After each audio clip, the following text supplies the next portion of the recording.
ഇങ്ങനെ ഒരു പ്രശ്നത്തിന് പരിഹാരം കാണാൻ എന്നാൽ ചെയ്യാൻ സാധിക്കുന്ന എല്ലാം ഞാൻ ചെയ്യും.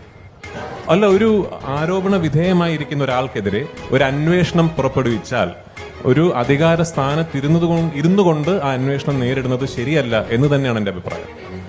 എന്തിനാണ് എന്റെ വായിൽ നിന്നൊരു പേരെടുത്ത് പറഞ്ഞൊരു ഹെഡ്ലൈൻ ഉണ്ടാക്കുന്നത്? അത്രയേ ഉള്ളൂ റെസ്പോൺസിബിലിറ്റി. അതാവരുത് എന്ന് ഈ പ്രസ് മീറ്റിന്റെ ഉദ്ദേശം. എന്റെ സെറ്റിലെല്ലാം നടപ്പാക്കുന്നുണ്ട് എന്ന് പറയുന്നിടത്ത് തീരുന്നതല്ല എന്റെ ഉത്തരവാദിത്വം പോലും.